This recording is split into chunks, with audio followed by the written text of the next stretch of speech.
വെളുത്ത മുഖം, എന്നെ ഫുള്ള് ടോട്ടലായിട്ട് പുള്ളിനെ പോലെ വേണം എന്നുള്ള ഒരാഗ്രഹം ആൾക്കുണ്ടായിരുന്നേ.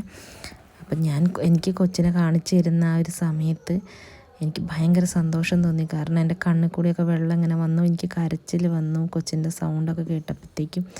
കാരണം ഫുൾ ആളെപ്പോലെ തന്നെ ഉണ്ടായിരുന്നു കേട്ടോ, മോനായിരുന്നു കേട്ടോ. അപ്പം എനിക്ക് ഭയങ്കര സന്തോഷം തോന്നി, കാരണം ഫുൾ ആളെപ്പോലെ തന്നെ. അപ്പം ഞാൻ സിസ്റ്ററോട് അയ്യോ ഇത് ഏട്ടനെ പോലെ തന്നെ ഉണ്ടല്ലോ എന്നൊക്കെ പറഞ്ഞിട്ടാണ് കേട്ടോ കരയുന്നത്. എന്നിട്ട് സിസ്റ്റർ പറഞ്ഞു ഒരു ഉമ്മ കൊടുക്കുക എന്നൊക്കെ പറഞ്ഞപ്പോൾ ഞാനങ്ങനെ ഉമ്മ കൊടുത്തു കേട്ടോ. അപ്പോൾ ആ ഒരു നിമിഷം നമ്മുടെ ലൈഫിൽ ഒരിക്കലും മറക്കാൻ പറ്റില്ല. കാരണം 7 വർഷം എന്നുള്ളത് നമ്മൾ കൊച്ചിന് വേണ്ടി കാത്തിരുന്നിട്ട്, അതേപോലെ വയറ്റിലുള്ള സമയത്താണെങ്കിൽ, ഞാൻ പ്രഗ്നൻ്റ് ആയിരിക്കുന്ന സമയത്താണെങ്കിൽ ആൾ വിളിച്ചാൽ അനങ്ങും കേട്ടോ കൊച്ച്.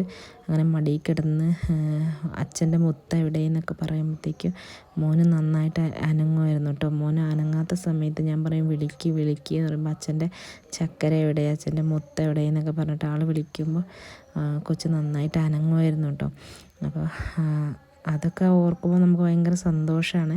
അങ്ങനെ ഇതാക്കി പിന്നെ റൂമിലേക്ക് ആൾ എന്നെ കാണാൻ വന്നു.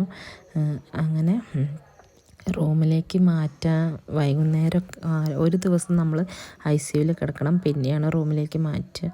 അപ്പോൾ ആ ഒരു ദിവസം എനിക്ക് ശരിക്കും അനസ്തേഷ്യയൊക്കെ വെച്ചതുകൊണ്ട് ശരിക്കും ഇടയ്ക്ക് മയങ്ങിപ്പോവും, ഇടയ്ക്ക് ഉണരും, അങ്ങനത്തെ ഒരു അവസ്ഥയായിരുന്നു കേട്ടോ.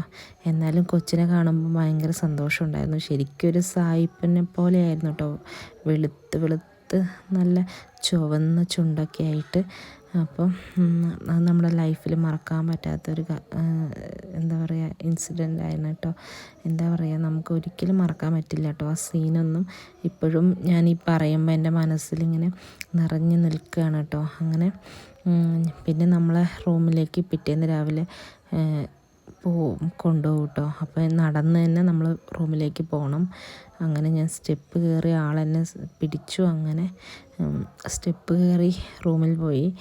അങ്ങനെ പിന്നീട് പാല് കൊടുക്കാനും കുട്ടിക്ക് കുടിക്കാനും ചെറിയൊരു പ്രശ്നം ഉണ്ടായിരുന്നു കേട്ടോ. അപ്പം അതും നമ്മളെ ഒന്ന് കഴിയുമ്പോഴത്തേക്കും ഒരു സന്തോഷം തരുമ്പോഴത്തേക്കും ഒരു വിഷമം. പിന്നീട് ആ പാല് കൊടുക്കാനൊക്കെ ബുദ്ധിമുട്ടായി, കുട്ടിക്ക് കുടിക്കാൻ അറിയാത്ത രീതിയിലൊക്കെ ആയി. അങ്ങനെ കുറേ കഷ്ടപ്പെട്ടു കേട്ടോ. അങ്ങനെ അവിടുന്ന് പിന്നെ ഒരു 6 ദിവസം കഴിഞ്ഞ്, അങ്ങനെ ടോട്ടലി 12 ദിവസം കഴിഞ്ഞിട്ടായിരുന്നു ഹോസ്പിറ്റലിൽ നിന്ന് പോകുന്നത്. അങ്ങനെ ആൾ എന്നെ ഹോസ്പിറ്റലിൽ നിന്ന് കൊണ്ടുവന്ന് വീട്ടിലാക്കിയിട്ട്, പിന്നെ ആളുടെ വല്യച്ഛൻ മരിച്ചിരുന്നു എന്ന് പറഞ്ഞില്ല, അതിൻ്റെ 16-ന് പോയി. അപ്പം എനിക്ക് വീട്ടിലേക്ക് പോകാൻ പറ്റുന്ന സിറ്റുവേഷൻ ആയിരുന്നില്ല. അങ്ങനെ ഞങ്ങളൊരു ക്വാർട്ടേഴ്സിലായിരുന്നു താമസിച്ചത്. എൻ്റെ അമ്മമ്മയാണ് എന്നെ നോക്കിയിരുന്നത്. അച്ഛനും